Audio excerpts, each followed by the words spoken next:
Welcome back to Wall again, where passion meets music. And in this video, I just want to run you through a recent record haul that I picked up. So I was in Dublin earlier today and I went into Spin Dizzy Records. And that record store is brilliant and they've actually expanded. So they've bought the unit next door and they've opened up the shop. So it's now double the size than it used to be. And they've got way more stock in and it's absolutely brilliant. So what I was after was something in the used section. As you know, I love my used vinyl, and I love getting finds for, 10 or €5. Something that's really rare, original pressing, something that sounds pretty good. I clean it up. That's generally what I go for with the vinyl. I do obviously like buying the 180 gram brand new vinyl, whatever price it ends up being, 35, €40. But I'm not as much after that type of vinyl as the used and the vintage vinyl. So I had a look through all of the used vinyl and they had hundreds and hundreds of vinyl there. But I have to say there was nothing that caught my eye. So I then had to go through the CDs to see what there was, and there was plenty that caught my eye, the CDs. So again, went into the used section on the CDs and I picked up what I think are three absolutely classic albums and ones that had been on my list for a long time.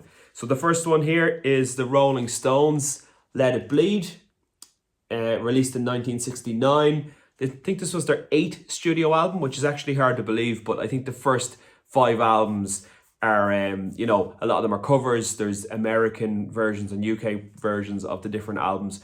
I think it's really the later 1960s albums like, Let It Bleed and Beggar's Banquet and on Her Majesty's Satanic Services, that one, whatever the name of that album is. I think that's when Rolling Stones really start kicking it into gear. But yeah, this is a great album and there's no doubt about it. I love the cover on it. I think the cover is absolutely amazing. You can see the record there and the needle and then the cake sitting on top of it, and on the top of the cake then we've got the 5 members of the Rolling Stones. On this one here, it was obviously Mick Jagger, Keith Richards, we had, sorry, who have we got exactly on this? So we have Mick Jagger and Keith Richards on vocals. On guitars, we have Keith Richards, drums, Charlie Watts, and bass, Bill Wyman. Then there's a percussion, they have Jimmy Miller, harp, Mick Jagger, and piano, Nicky Hopkins. So that was pretty much the lineup for the band on this one.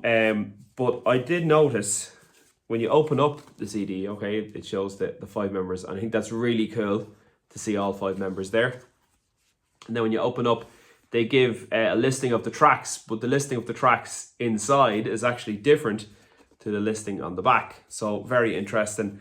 I have to say that the listing of the tracks is amazing in the way it is on the CD and inside this. So starts off with Gimme Shelter, which is one of my favourite Rolling Stones songs, probably my favourite song from the band. Then it goes into Love in Vain, Country Honk, which is actually Honky Tonk Woman, but a country version of it. Then Live With Me, Let It Bleed, Midnight Rambler, You Got the Silver, one of my favourite deep cuts of the Rolling Stones next, Monkey Man. I think that's an absolutely excellent song. I think it appeared in a couple of the Martin Scorsese movies like Goodfellas. So yeah, look out for that one on that movie. But yeah, Martin Scorsese loves Rolling Stones and I can see why. And then it ends up with the absolute classic, You Can't Always Get What You Want. 9 songs, it's around 42 minutes long, the perfect length for an album. I've already listened to it twice since I got it, so really enjoying this one and delighted to get it into the collection for just €5. It also came with this certificate of authenticity, which I haven't seen on a CD before, which seems to be pretty cool. I think it's just a little bit of a piss take by the Stones, but yeah, a nice thing to have all the same. So yeah, really been digging that album. The next one I got then was something, it's a jazz album, so something I've been looking to expand in my collection, all the jazz records. So I've picked up a Miles Davis record there a couple of months back. You'll probably have seen that if you're watching the channel. But I needed to pick up a John Coltrane record. So it was this one here I saw today, Love Supreme from 1965, I believe. And again, this one was just €5. And yeah, I think I've listened to this maybe once on Spotify. So really need to get into this one. But yeah, it comes in a nice digipack sleeve there with like a triple gatefold. And then there's a nice booklet that comes with it there as well. So I'm looking forward to getting stuck into that one as well. It really expanded my jazz collection. And then the third one, something a bit different again. So this is Neil Young and Crazy Horse.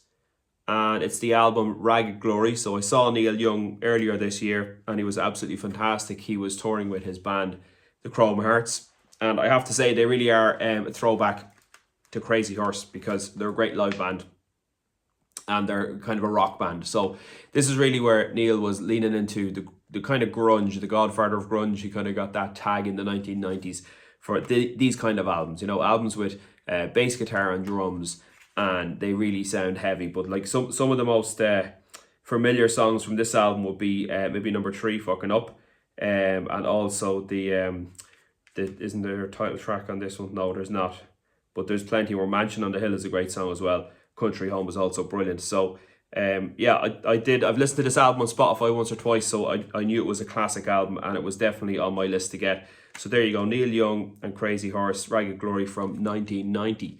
And just give you a look at the inner sleeve there as well. And again, only a $5. I saw some other really good finds there, but I just didn't want to shell out for them just before Christmas. I'm sure I'll be picking up a lot of vinyl and a lot of CDs over Christmas. You know, like the usual, you get presents and you get vouchers and stuff like that. But not only that, there's also some record fairs happening over Christmas nearby, and I'm planning to go up to 1 or 2 of them and pick up some vinyl and some CDs at those ones. But listen, that's what I have at the moment. I hope you liked the video. Let me know in the comments below what you think of the albums that I was able to pick up today, and let me know what you think of the price. If you have them in your collection and you like these albums or you don't like them, I'd love to hear from the comments below, so please put it down there. If you haven't subscribed to the channel, please do, and if you could also like the video, and I will talk to you on the next one. Bye for now.